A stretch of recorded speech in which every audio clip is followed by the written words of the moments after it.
Welcome to number 1 news. This is Sravani. పౌరశాల పురిటిగడ్డ పల్నాడు. ఈ ప్రాంతానికి 900 ఏళ్ల ఘన చరిత్ర ఉంది. ఈ ప్రాంతంలో ఉన్న మాచర్ల రాజధానిగా పల్నాడును అనుగురాజు పాలించేవారు. అయితే ఒక భార్య కుమారుడైన మలిదేవుడు మరొక భార్య కుమారుడైన నలగామ రాజు మధ్య రాజాధికారం కోసం ఘర్షణ నెలకొంది. దీంతో వీరు ఈ ప్రాంతంలోని రాజ్యాన్ని పంచుకున్నారు. ఆ తర్వాత మాచర్ల రాజధానిగా మలిదేవుడు, గురజాల రాజధానిగా నలగామరాజు పరిపాలన కొనసాగించారు. మలిదేవుడు మంత్రిగా పల్నాటి బ్రహ్మనాయుడు, నలగమరాజు మంత్రిగా నాగమ్మ నియమితులయ్యారు.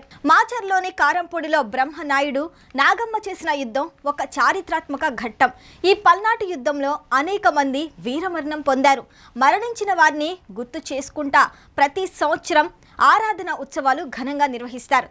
ఉత్సవాల్లో భాగంగా అప్పుడు యుద్ధంలో ఉపయోగించిన ఆయుధాలను కొత్త నెత్తురుతో చల్లార్చి నాగులేటి వాగులో ముంచి శాంతి చేస్తారు.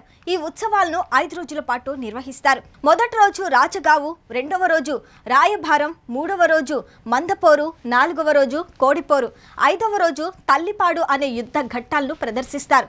కుల మతాలకు అతీతంగా ఈ ఉత్సవాలను నిర్వహిస్తారు. ఈ ఉత్సవాలను చూసేందుకు ప్రజలు భారీగా తరలివస్తారు. మరిన్ని సంచలన వార్తలకు వీక్షిస్తూనే ఉండండి నెంబర్ 1 న్యూస్. సామాన్యుడి చేతిలో సామాజిక అస్త్రం. Do subscribe number 1 news. Like చేయండి, షేర్ చేయండి, కామెంట్ చేయండి.